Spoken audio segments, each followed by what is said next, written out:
ದೇಹದ ಆರೋಗ್ಯಕ್ಕೆ ಕ್ಯಾಲ್ಸಿಯಂ ಅಂಶ ಬಹಳ ಮುಖ್ಯವಾಗಿದೆ.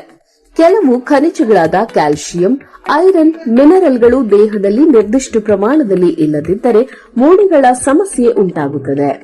ಕ್ಯಾಲ್ಸಿಯಂ ಅಂದರೆ ಸುಣ್ಣದ ಅಂಶ. ಈ ಸುಣ್ಣದ ಅಂಶವು ಮೂಳೆಗಳನ್ನು ಗಟ್ಟಿ ಮಾಡುತ್ತದೆ. ದೇಹದಲ್ಲಿ ರೋಗ ನಿರೋಧಕ ಶಕ್ತಿ ಹೆಚ್ಚಿಸಿ ರೋಗಗಳು ಬರದಂತೆ ತಡೆಯುತ್ತದೆ. ಆದ್ದರಿಂದ ನಾವು ಕ್ಯಾಲ್ಸಿಯಂ ಮತ್ತು ಕಬ್ಬಿಣದ ಅಂಶಗಳುಳ್ಳ ಆಹಾರವನ್ನು, ತರಕಾರಿಗಳನ್ನು ಚೆನ್ನಾಗಿ ಸೇವಿಸಬೇಕು. ಬೆಳೆಯುವ ಮಕ್ಕಳಿಗೆ ಕ್ಯಾಲ್ಸಿಯಂ ಪ್ರಮಾಣ ಚೆನ್ನಾಗಿರಬೇಕು. ಮೂಳೆಗಳು ಗಟ್ಟಿಯಾಗಿ ಆರೋಗ್ಯಪೂರ್ಣವಾಗಿ ಬೆಳವಣಿಗೆ ಹೊಂದುತ್ತವೆ. ದೇಹದಲ್ಲಿ ಕ್ಯಾಲ್ಸಿಯಂ ಪ್ರಮಾಣ ಕಡಿಮೆಯಾದರೆ ಹಲ್ಲು, ಒಸಡು ಬಲ ಕಡಿಮೆಯಾಗುತ್ತದೆ. ಮೆದುಳಿನಲ್ಲಿ ಏರಿಳಿತ, ಸಂಧಿವಾತ, ಮೂಳೆ ಸವೆತ ಉಂಟಾಗುತ್ತದೆ. ಕ್ಯಾಲ್ಸಿಯಂ ಕೊರತೆಯು ಯಾವ ಆರಂಭಿಕ ಲಕ್ಷಣಗಳನ್ನು ಹೊಂದಿರುವುದಿಲ್ಲ. ನಿದ್ರಾಹೀನತೆ ಅಥವಾ ನಿದ್ರೆ ಬಾರದಿರುವುದು, ಅಧಿಕ ಆಯಾಸ, ಸುಸ್ತು, ಆಲಸ್ಯ, ಶಕ್ತಿಹೀನತೆ ಉಂಟಾಗುತ್ತದೆ.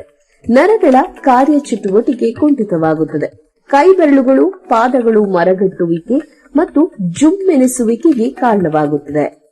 ಪಾದಗಳು ಚುಚ್ಚುವ ಅನುಭವವಾಗುತ್ತವೆ. ಸುಲಭವಾಗಿ ಉಗುರುಗಳು ತುಂಡಾಗುತ್ತವೆ. ತಲೆ ಕೂದಲು ಉದುರಲು ಪ್ರಾರಂಭಿಸುತ್ತವೆ. ಮಹಿಳೆಯರಲ್ಲಿ ಋತು ಸಮಸ್ಯೆ ಉಂಟಾಗುತ್ತದೆ. ಆಹಾರದಲ್ಲಿ ನಿಯಮಿತವಾಗಿ ಕ್ಯಾಲ್ಸಿಯಂ ಅಂಶವಿರುವಂತಹ ಪದಾರ್ಥಗಳಾದ ಹಾಲು, ಸೀಬೆಕಾಯಿ, ಕಿತ್ತಳೆ ಹಣ್ಣು, ಖರ್ಜೂರ, ಸೊಪ್ಪುಗಳು, ಬಾದಾಮಿ ಸೇವಿಸಬೇಕು. ಕ್ಯಾಲ್ಸಿಯಂ ಕೊರತೆ ದೇಹದಲ್ಲಿ ಕಾಣಿಸಿಕೊಂಡಿದ್ದರೆ ನೀವು ಕೂಡಲೇ ನಮ್ಮ ಸಿದ್ದಲಿಂಗೇಶ್ವರ ಆರೋಗ್ಯಧಾಮವನ್ನು ಸಂಪರ್ಕಿಸಿ ಕ್ಯಾಲ್ಸಿಯಂ ಮಾತ್ರೆಗಳನ್ನು ಪಡೆದುಕೊಳ್ಳಿ. ಒಂದೇ ವಾರದಲ್ಲಿ ನಿಮ್ಮ ದೇಹದಲ್ಲಿ ಇರುವ ಕ್ಯಾಲ್ಸಿಯಂ ಕೊರತೆಯನ್ನು ಹೋಗಲಾಡಿಸುತ್ತದೆ.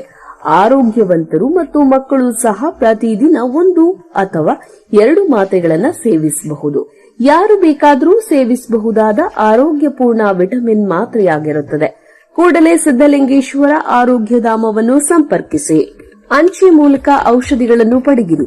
ನಮ್ಮ ದೂರವಾಣಿ ಸಂಖ್ಯೆ 8197885537.